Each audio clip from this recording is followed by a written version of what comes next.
যারা তখন সিক্কর মারিছিলেন আপনারা জবাব দিবেন। ইন্ডিয়ান ফরেন সেক্রেটারির সাথে কিসের ইটিশ পিটিশ, তার জবাব আছে নাই। ইন্ডিয়ান ফরেন সেক্রেটারি যে পানি পড়া দিছে তার ভিত্তিতে এখন বাংলাদেশের রাজনীতির ইস্যুগুলো শেপ নিবে, আমি কয়ে রাখলাম, লিখে রাখেন। এরই একটা অ্যাসাইনমেন্ট হইতে পারে খালেদা জিয়ার সাথে দেখা করা, ওনারে কিছু বোঝানোর চেষ্টা করা। কি কি পানি পড়া দিছে ইন্ডিয়ান ফরেন সেক্রেটারি ওয়াকাররে, আসেন সেটা একটু বুঝে দেখি। কি দিছে এটা বলা মুশকিল, এটা ওয়াকার আর পররাষ্ট্র সচিব বিক্রম মিশ্র জানে, তবে আমরা অনুমান করতে পারি। 1 নাম্বার, নতুন কোনো রাজনৈতিক শক্তি যেন উত্থিত না হয়, কারণ সেই নতুন রাজনৈতিক শক্তি হবে ইন্ডিয়া বিরোধী। 2 নাম্বার, আওয়ামী লীগকে যেন রাজনীতি করতে দেওয়া হয়। 3 নাম্বার, জামাতকে যেন কোনো স্পেস না দেওয়া হয়। 4 নাম্বার, এইসব কিছুর জন্য যেন 72-এর সংবিধান সমুন্নত থাকে। 5 নাম্বার, নির্বাচন যেন দ্রুত হয়। নির্বাচন দ্রুত না হইলে বিএনপির খবর আছে, ধানের শিশার কেউ চিনবে না, চিনবে নাকি টেম্পু স্ট্যান্ড। যাই হোক, এমনিতে বিএনপি আমার উপরে বিলা, আরো বিলা হোক, সেটা চাই না। তাইলে যা যা ঘটতেছে রাজনৈতিক মহলে সেই সব এই লাইন বরাবর না। এবার বুঝেছেন তো কার্তিকি কই বান্দা, ইন্ডিয়া মারিচ্ছে উটি থেকে আর লাশ পড়িচ্ছে ইটি। ওয়াগার সাহেব ক্যাঙ্কা জাতির ত্রাণ করতে, এবার বুঝেছেন তো, বুঝছাও। এবার আসেন সংবিধান নিয়ে আলাপ করি। 72-এর সংবিধানের মধ্যে কি পাইছে বিএনপি, এটা রাখাই লাগবি। একটা রিল দেখেছিলাম ফেসবুকে, দেখি গুটাইতে গুটাইতে যে মায়ের কাছে এক পোলা এক মাইয়া নিয়ে আসছে, তো কইছে যে এটা আমার বউ। তো মা কইছে কি আছে এর মধ্যে, তো পোলা কয় ওর মধ্যে তো নাতি আছে। দেখেন। ওমা, মা, হ্যাঁ বলছি আমি বিয়ে করেছি, এইটা তোমার বৌমা। এই মেয়ে হবে আমার বাড়ির বউ? কি আছে এই মেয়ের মধ্যে? ওর মধ্যে তোমার নাতি আছে। ইনকা ওই 72-এর সংবিধানের মধ্যে কি আছে দেখি, কোন ভালোবাসায় বিএনপি কি ঢুকাইছে এর মধ্যে, হাঙ্গারে দেখা দরকার, তাই না? আসেন দেখি। বিএনপি 72-এর সংবিধান থাকুক, এটা তো চায়, তাই না? তো মির্জা আব্বাস কইছে যে ওনার নাকি কষ্ট লাগে এই সংবিধানকে যখন বাদ দেওয়া লাগে। শহীদের রক্তের দিয়ে লেখা যে সংবিধান, সেই সংবিধানকে যখন কবর দেওয়ার কথা বলা হয় তখন কিন্তু আমাদের কষ্ট লাগে। তো মানেটা কি আব্বাস ভাই? উনি আবার কইছে কি, আমি পড়ে দেখলাম অনেক মন দিয়া, ভুল কইছে নাকি? কইছে যে আমি 72 সালের সংবিধানের সমর্থক নই, আমি 71 সালের সংবিধানের মুক্তিযুদ্ধের রক্তের সমর্থক। মানে কি, বাংলাটাও তো ঠিক মতো কো ব্যাপারের নাই। মানেটা কি আব্বাস ভাই? 71 সালের সংবিধান কোনটা? আওলায় গেলে হবে, এখন ক্ষমতা নাই যেতে যেতে। আরো কইছে যে মুক্তিযুদ্ধ হয়েছিল বলে এই সংবিধান, ওই সংবিধানে যদি খারাপ কিছু থাকে নিশ্চয়ই সেটা বাতিলযোগ্য। ওই সংবিধানে যদি খারাপ কিছু থাকে নিশ্চয়ই সেটা বাতিলযোগ্য। তো আব্বাস ভাই, কি খারাপ জিনিস আছে সংবিধানে? আপনি তো কইছেন যদি থাকে, তাহলে কি খারাপ জিনিস আছে সেটা বলেন, কি বাতিল করবেন সেটা বলেন। আমরা তো মনে করি 1 মণ সংবিধান, দুধের মধ্যে 1 ফোঁটা সোনা পড়েছে, পুরাটাই নষ্ট। তা আপনি বাদ দিবেন কি? পুরাটাই তো নষ্ট। একটা রাজনৈতিক দল হিসেবে আপনাদের তো বলতে হবে সংবিধানে খারাপ কি আছে। বলছেন কখনো? বলেন নাই। ওইটুকু কাজ তো করবেন না। ওই কাজ করার না আছে হ্যাডম, না আছে ইচ্ছা। সংবিধান সম্পর্কে আপনাদের ক্রিটিক্যাল পজিশন কি? নাই তো। তাই আপনারা এটা বদলাবেন না। অবশ্য ক্ষমতা গেলে বদলানোর মতো সংখ্যাগরিষ্ঠতা আপনাদের থাকবে না, লিখে রাখেন, কয়ে দিলাম আজকে। না না, আমাদের বদ্ধ না আর কি। আপনারা প্রত্যেকদিন নিশ্চিত করিচ্ছেন যে আপনাদের ভোট কমে। আপনাদের ভোটের মুরগি আপনি লেজে কাটবেন না গলায় কাটবেন সেটা আপনাদের ব্যাপার, কিন্তু আপনাদের বলতে হবে আপনারা কি বদলাবেন সংবিধানের। না বললে নির্বাচনে যাইতে পারবেন না। নির্বাচনে যাইয়া দেখেন কোন কিসিমের সমালোচনা শুনেন আমাদের কাছ থেকে টের পাইবেন। তখন ভাইবেন না আপনাদের ভোট দেওয়ার জন্য বসে আছে সবাই। না, ওই দিন বাগে খাইছে। কেন আপনাদের ভোট ব্যাংক বাগে খাইতেছে সেটা আমি আলাপ করবনি, দেখাই দিমুনি কেন আপনার ভোট ব্যাংক বাগে খাইতেছে। খুব মনে করেন যে মার্কা দেখে চাপ্পা দিবে, ওই দিন গেছে। আজ আমার আলাপ শুধু সংবিধান নিয়ে। আবার রিজি ভাই কইছে যে সংবিধান বাতিল মানে নাকি মুক্তিযুদ্ধকে অস্বীকার করা। উনি কাইন্দে শেষ মুজিবের ছবি কেন নামানো হয়েছে দেখেন। শেখ মুজিবের ছবি নামানোটা উচিত হয়নি। খন্দকার মোস্তাক নামিয়েছিলেন, জিয়াউর রহমান তুলেছিলেন। ইতিহাস আপনার নির্ধারণ করবে, বিচার করবে। তো সেই বিচারের ভার থাকলো, জনগণ বিচার করবে। কিন্তু আমাদের জাতীয় জীবনের, জাতীয় ইতিহাসের আন্দোলনে যার যতটুকু অবদান সেটা স্বীকার করা হোক। আমরা আওয়ামী লীগের মতো সংকীর্ণ নই, আমরা ছোট মনের প্রচার দেব না।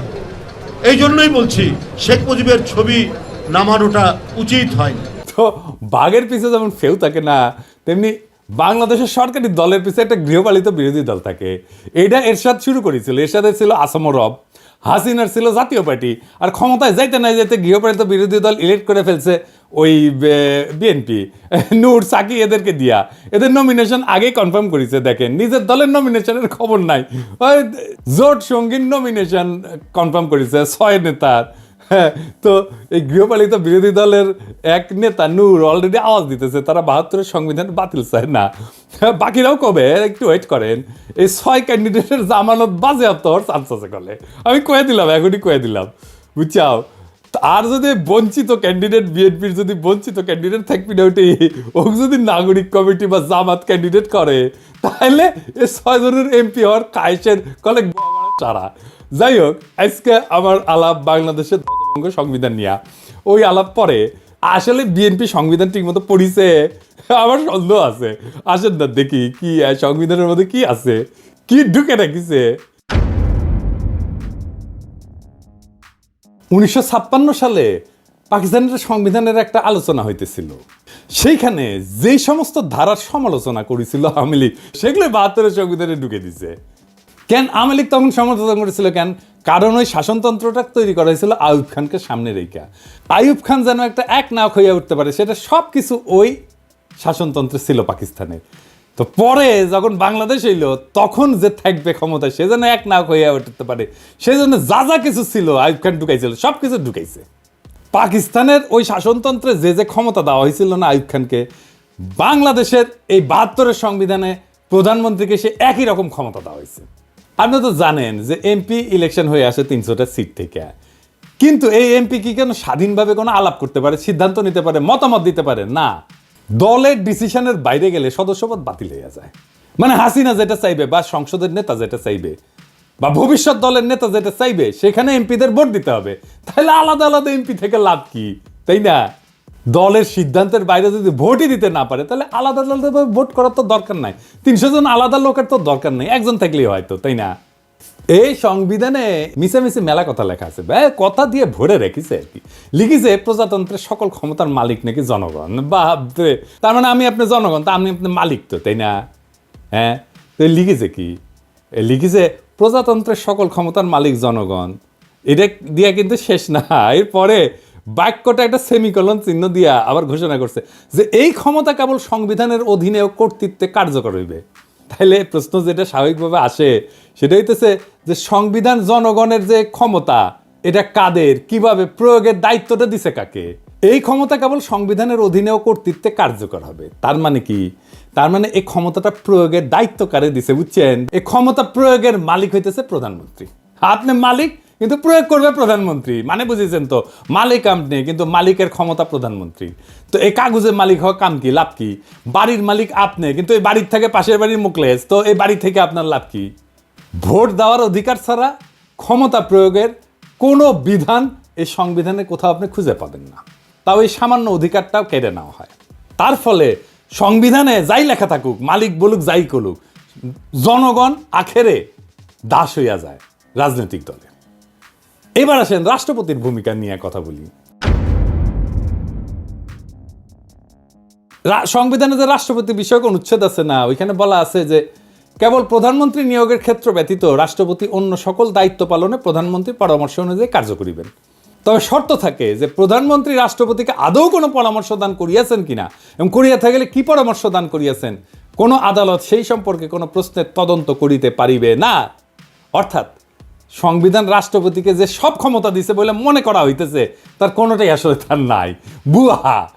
সবই প্রধানমন্ত্রী পরামর্শ অনুযায়ী প্রয়োগ করতে বাধ্য। তার প্রধানমন্ত্রী পরামর্শ ছাড়া যদি প্রয়োগ করতে না পারে, তাহলে রাষ্ট্রপতি থেকে লাভ কি কর বলেন তো?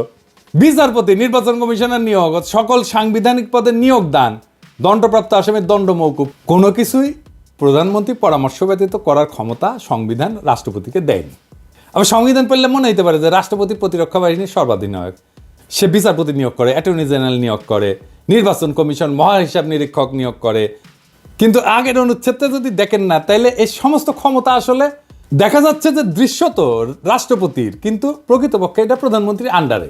রাষ্ট্রপতি প্রধানমন্ত্রীর আন্ডারে চাকরি করা এক বালচুন, যার নিজের কোনো ক্ষমতা নাই, সাদের মতো আর কি। নিজের কোনো আলো নাই, প্রধানমন্ত্রী সূর্যের আলোতে সে আলোকিত। তো সংবিধান অনুসারে বলছে যে রাষ্ট্রপতির আছে প্রধানমন্ত্রী নিয়োগের ক্ষমতা, কিন্তু এবার বলাও আছে যে সংসদের সংখ্যাগরিষ্ঠ সদস্যের আস্থাভাজন বলে রাষ্ট্রপতির নিয়োগ প্রতীয়মান হইতে হবে। তার মানে রাষ্ট্রপতি তাকেই প্রধানমন্ত্রী নিয়োগ করবে যে সংসদের সংখ্যাগরিষ্ঠ। তার মানে তার রাষ্ট্রপতির তো আসলে কোনো ক্ষমতা নাই। প্রকৃত অর্থে প্রধানমন্ত্রী নিয়োগের ক্ষমতাও তার না, এটা হলো সংখ্যাগরিষ্ঠ সংসদ সদস্যের ক্ষমতা। তারপরে প্রধানমন্ত্রী তো প্রজাতন্ত্রের নির্বাহী ক্ষমতার অধিকারী করছেই, মন্ত্রী নিয়োগ করা, বরখাস্তের এখতিয়ার সংবিধানে প্রধানমন্ত্রীকে দিছে। বাংলাদেশের সংবিধানে প্রধানমন্ত্রীকে যে ক্ষমতা দেওয়া হয়েছে প্রাচীনকালের সম্রাটদের ওই ক্ষমতা ছিল না। আচ্ছা, এবার আসেন, পৃথিবীর সব দেশে ইমপিচ করা যায় রাষ্ট্রপ্রধানকে, তাই না? সংবিধান অনুসারে প্রধানমন্ত্রীকে কি ইমপিচ করা যায়? প্রধানমন্ত্রীর বিরুদ্ধে যদি কোনো অভিযোগ ওঠে তাহলে তদন্ত করবে কে? এটাও কি রাষ্ট্রপতিকে প্রধানমন্ত্রীর সাথে পরামর্শ করে করতে হবে? প্রধান বিচারপতির বিরুদ্ধে যদি কোনো অভিযোগ ওঠে তাহলে সেটা তদন্ত করার অধিকারী বা কে? কেমন করে করবে? প্রধানমন্ত্রী রাষ্ট্রীয় পররাষ্ট্র বিষয়ে রাষ্ট্রপতিকে অবহিত করবেন, ঠিক আছে, কিন্তু অবহিত হয়ে থাকা কি যথেষ্ট? যদি প্রধানমন্ত্রী কোনো রাষ্ট্রীয় কর্মকাণ্ড বা পররাষ্ট্র সম্পর্ক নির্ণয়, রাষ্ট্রীয় নিরাপত্তা, দেশের স্বাধীনতা, সার্বভৌমত্ব কিংবা বাংলাদেশের সংবিধানের সঙ্গে অসঙ্গতিপূর্ণ হয়, তাহলে তার বিচারটা করবে কে? এই বিচারের সুযোগ আমাদের সংবিধানে নাই। এইভাবেই সংবিধান প্রধানমন্ত্রীর স্বেচ্ছাচারিতার সুযোগ করে দেওয়া হয়েছে। এই সংবিধানের মধ্যে লুকায় আছে ফ্যাসিবাদের বীজ, এই সংবিধানের মধ্যে লুকায় আছে স্বৈরাচারের বীজ। ওই যে বলছি না, এর মধ্যে কি আছে? এইটাই আছে, ওইটাই বিএনপির পছন্দ। ও বিএনপি ওই আর একটা স্বৈরাচার হয়ে উঠতে চায়। এই যে আভ্যন্তরীণ রাজনীতি, অর্থনীতি, আইন শৃঙ্খলা পরিস্থিতিতে বিশৃঙ্খলা, অরাজকতা, এমনকি দেশদ্রোহিতা করছে যে হাসিনা, এর জন্যে হাসিনাকে দায়ী, দোষী সাব্যস্ত করা, বিচার করার সাংবিধানিক সুযোগ সংবিধানে নাই। বুঝছাও? বিশ্বের সবচেয়ে ক্ষমতাধর ব্যক্তিকে, মার্কিন প্রেসিডেন্ট তো, তাই না, তারই ইমপিচ করা যায়। আর আমাদের সংবিধান এমন যে প্রধানমন্ত্রীকে ইমপিচ করা তো দূরে থাক, সাংবিধানিকভাবে তার কাছে জবাবদিহিতা চাওয়ার এবং আদায় করার কোনো সুযোগ নাই, ব্যবস্থাও নাই। এই জন্যই এই সংবিধান, ৭২-এর সংবিধান এত পছন্দ বিএনপির। বুঝছাও? এইবার আসেন দেখি যে রাষ্ট্র তার ঘোষিত নীতির উল্টা নীতিও এই সংবিধানের বলে বাস্তবায়ন করতে পারে। কেমনে? আসেন দেখি। সংবিধানে রাষ্ট্র পরিচালনার মূলনীতি লেখা আছে। তো একটা মূলনীতির তো একটা অংশ রাজনৈতিক, আমরা জানি, এবং একটা অংশ অর্থনৈতিক। রাষ্ট্র যে রাজনৈতিক এবং অর্থনৈতিক লক্ষ্য নির্ধারণ করছে, তার বাস্তবায়ন আদালতের এখতিয়ারের বাইরে রাখা হয়েছে। এই নিয়ে যদি কোনো প্রশ্ন নাও তোলা হয়, আর যদি রাষ্ট্র যদি তার ঘোষিত নীতির বিপরীতে কোনো নীতি বাস্তবায়ন করতে যায়, তাহলে সেটা আদালতে যায় বন্ধ করা যাবে না। যেমন ধরেন, আমাদের রাষ্ট্রীয় মূলনীতিতে স্বাস্থ্যকে, চিকিৎসাকে একটা মৌলিক অধিকার হিসেবে বর্ণনা করা হয়েছে। এখন আপনি যদি চিকিৎসা না পান, চিকিৎসা দিতে যদি না পারে, আপনি কি আদালতে যে মামলা করে দিতে পারবেন রাষ্ট্রের বিরুদ্ধে, সরকারের বিরুদ্ধে? পারবেন না। তো তাইলে মৌলিক অধিকার থেকে লাভ কি? এই সংসদকে 2/3 ভোটে সংবিধানের সব কিছু পরিবর্তন, স্থগিত, এটার ক্ষমতা দেওয়া হয়েছে।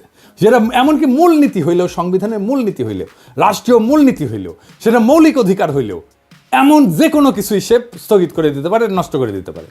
রাষ্ট্রের মূলনীতি বাস্তবে প্রয়োগ না করে সম্পূর্ণ বিপরীত পথে চললেও তা কোনোভাবে সংবিধানের লঙ্ঘন হবে না, যদি 2/3 ভোট আপনি পান। এবং এই রাহাজানি বন্ধ করার কোনো সাংবিধানিক ব্যবস্থা এই সংবিধানে নাই। 2/3 ভোট নিয়ে বাংলাদেশের নাম যদি গান্ডুল্যান্ড করে দেওয়া হয়, তাও সই, সেটাও সংবিধান সম্মত। আর এই সংবিধানে হাত দিতে হলে বিএনপি ব্যথা পায়। তো সংবিধান যদি জনগণের অভিপ্রায় প্রকাশ হয়, তার স্বাধীনতা রক্ষার সনদ হয়, তাহলে জনগণের ঊর্ধ্বে তো কারো অবস্থান হইতে পারে না। কিন্তু এমপিরা জনগণের ঊর্ধ্বে হয়ে যায় যদি তার 2/3 সংখ্যাগরিষ্ঠতা থাকে। সুতরাং জনগণ তার জাতীয় বা রাষ্ট্রীয় অভিপ্রায় হিসেবে যা ঠিক করবে, সেটা সংশোধনের এখতিয়ার কোনোভাবেই এই এমপিদের কাছে থাকতে পারে না। কিন্তু এই সংবিধানে আছে। জনগণের অনুমোদন ছাড়া সংবিধান সংশোধন হইতে পারে না, কিন্তু এই সংবিধানে করা যায়। আমেরিকার কথা ধরেন, সংবিধান সংশোধনের এখতিয়ার তো সিনেটের হাতে থাকে না। কেন থাকে না?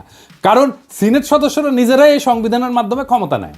সুতরাং তারা নিজেরা যদি সংবিধান সংশোধন করতে যায়, তাহলে নিজেদের ক্ষমতা এবং কর্তৃত্বের যে উৎস, তাকেই অস্বীকার করা হয়, এমনকি নিজেদেরকেও অস্বীকার করা হয়। সুতরাং সাধারণ সিনেটের কাছে সংবিধান সংশোধনের এখতিয়ার থাকতে পারে না। সংবিধান সংশোধন করতে হলে আবশ্যিকভাবে নতুন করে জনগণের অনুমোদন নিতে হবে, গণভোট নিতে হবে। এই কারণেই সংবিধানের 4র্থ সংশোধনীর মাধ্যমে সংবিধানের চরিত্রের আমূল পরিবর্তন ঘটায় একদলীয় শাসন ব্যবস্থা বাকশাল কায়েম করছিল আওয়ামী লীগ, করতে পারছিল। জনগণের মতামতের তোয়াক্কা না করেই সেদিন সংবিধানের অপরিহার্য মৌলিক শর্ত এবং নৈতিকতার বৈশিষ্ট্য ধুলায় মিশায় দিছিল এই ৭২-এর সংবিধান, যেই ৭২-এর সংবিধান বিএনপির এত প্রিয়। এবার আসেন, আপনারা আমার টাকা নিয়ে কি রাহাজানি করে এমপিরা এই সংসদে, সেটা দেখি। রাষ্ট্র কিভাবে কার কাছ থেকে কত টাকা আদায় করবে, কার জন্য কত টাকা খরচা করবে, সেটা নির্ধারণের জন্য যে বিল আনা হয় তাকে অর্থ বিল বলা হয়। এই অর্থ বিল সম্পর্কে আদালতে প্রশ্ন উত্থাপন করা যাবে না। রাষ্ট্রের অর্থ যে কোনোভাবে খরচা করলে, আত্মসাৎ করলে, লুণ্ঠন করলেও জনগণের পক্ষ থেকে কোনো প্রশ্ন তোলার এতটুকু অবকাশ সেখানে নাই। আপনার বালিশ যদি ১ লাখ টাকায় কেনা হয় আর সেটা যদি অর্থ বিলে অন্তর্ভুক্ত থাকে, এটা নিয়ে দুদকও কিছু করতে পারবে না। এবার বুঝেছেন তো কেন একটাও দুর্নীতির মামলা করা যায় নাই হাসিনার দলের লোকেদের বিরুদ্ধে, হাসিনার বিরুদ্ধে? এই জন্যেই এই সংবিধান বল রাইখা হাসিনার দুর্নীতির বিচার করতেই পারবেন না। এই জন্যই চাইছিলাম এই সংবিধান ছুঁড়ে ফেলে দিতে, যেই সংবিধান বিএনপির এত প্রিয়। এই সংবিধানের ১১ ভাগে একবারে শেষ দিকে একটা অনুচ্ছেদে বলা আছে, এই সংবিধানের বিধানাবলী সাপেক্ষে সকল প্রচলিত আইনের কার্যকারিতা অব্যাহত থাকিবে, তবে অনুরূপ আইন এই সংবিধানের অধীনে প্রণীত আইনের দ্বারা সংশোধিত বা রহিত হইতে পারিবে। এর মানে হইতেছে পাকিস্তান আমলে যে সমস্ত আইন বিধি বিধান জারি ছিল তা ছিল ব্রিটিশদের পরিত্যক্ত, তাই দুইবার স্বাধীনতার পরেও দাড়ি কমা সমেত বাংলাদেশে জারি করা হইল সেই সমস্ত আইন। সংবিধানে যেখানে মৌলিক অধিকারসমূহের বিবরণ দেওয়া হয়েছে, সেই অধিকারসমূহে আইন অনুযায়ী বা আইনের বিধান সাপেক্ষে বা জনস্বার্থে প্রচলিত আইনের বিধিনিষেধ সাপেক্ষে ইত্যাদি শব্দ ব্যবহার করে পঙ্গু করে দেওয়া হয়েছে। একটা উদাহরণ দিই, ভাষার মারপ্যাচ দিয়া কেমনি আমাদের অধিকারের আছে। সংবিধানে বলা হয়েছে আইন অনুযায়ী ব্যতীত জীবন ও ব্যক্তি স্বাধীনতা হইতে কোনো ব্যক্তিকে বঞ্চিত করা যাইবে না। তার অর্থ দাঁড়ায় আইনের মাধ্যমে ছাড়া কোনো ব্যক্তিকে জীবন ও ব্যক্তি স্বাধীনতা হইতে বঞ্চিত করা যাবে না, অর্থাৎ আইন নির্ধারিত পদ্ধতিতে করা যাবে, তাই না? এই জন্যই পরবর্তী সময়ে যে বিচার বহির্ভূত হত্যা, ক্রসফায়ার নামে যেটা কুখ্যাত, তার মতো বর্বর ব্যবস্থা সংবিধান সম্মত হইয়া গেছে। কারণ দেখানো যায় ক্রসফায়ারও আইনসম্মত। আপনি কি দেখেছেন এতগুলো ক্রসফায়ার হয়েছে, এর বিচার কেন হইল না? বুঝেছেন তো, বিএনপি এসে এটার বেনিফিট নিবে। ক্রসফায়ার তো বিএনপি শুরু করেছিল। 1898 সালে ব্রিটিশ যে ফৌজদারি কার্যবিধি ছিল, এর ধারা অনুযায়ী বিচারে যদি মৃত্যুদণ্ড বা যাবজ্জীবন কারাদণ্ড হইতে পারে এমন অভিযোগ ও অভিযুক্ত আসামিকে কিন্তু পুলিশ গুলি করে মেরে ফেলতে পারে। এমন একটা ঘটনা ঘটলে একটা প্রশাসনিক তদন্তে গুলি ছড়ার ঘটনাটাকে আত্মরক্ষামূলক বলে মনে করলেই হত্যাকাণ্ডটা আইনসম্মত হয়ে যায়। এইভাবে সমস্ত ক্রসফায়ার আইনসম্মত হয়ে গেছে। এই জন্য পুলিশ বা র্যাবের গুলিতে নিহত প্রত্যেককে সন্ত্রাসী খুনের মামলার আসামি হইতে হয়, বুঝছেন? এটা শাস্তি তো মৃত্যুদণ্ড। সেই জন্য এরা যদি মাইরা ফেলে তাইলে এইটা আইনসম্মত। এইবার আসেন বিএনপি নিজে কিভাবে নিজের সেটা দেখি। বিএনপি তো বলে যে আমাদের জাতিসত্তা বাংলাদেশি, তাই না? বিএনপি আর আওয়ামী লীগের মধ্যে তো তফাৎ হচ্ছে, আওয়ামী লীগ মনে করে আমাদের জাতিসত্তা বাঙালি আর বিএনপি মনে করে আমরা বাংলাদেশি। তো এই সংবিধানে কি লেখা আছে? লেখা আছে বাংলাদেশের নাগরিকগণ বাঙালি বলিয়া পরিচিত হইবেন। তো এই বাক্য দিয়া সংবিধানে বাঙালি ছাড়া অন্যান্য জাতির অস্তিত্বকে অস্বীকার করা হইল। তো এতগুলো জাতিসত্তা আছে, আমাদের ক্ষুদ্র নৃগোষ্ঠী আছে, কেউ তাহলে বাংলাদেশের নাগরিক না?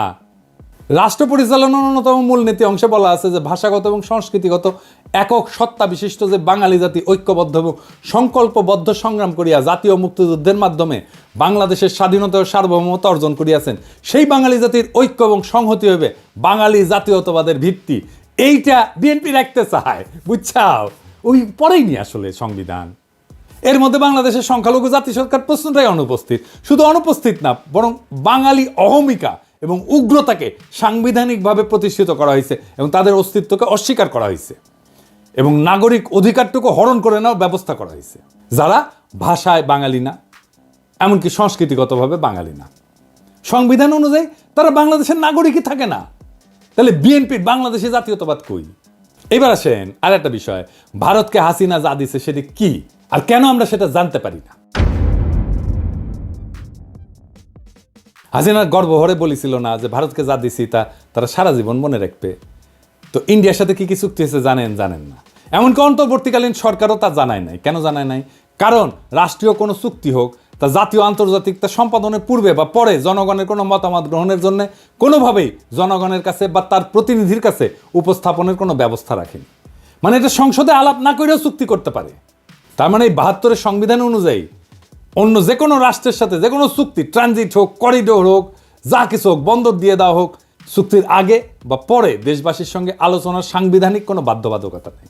সমস্ত আন্তর্জাতিক চুক্তি সম্পাদিত হয় জনগণকে অন্ধকারে রেখে, এমনকি সংসদেও সেই চুক্তি নিয়ে আলোচনার কোনো বাধ্যবাধকতা সরকারের নাই।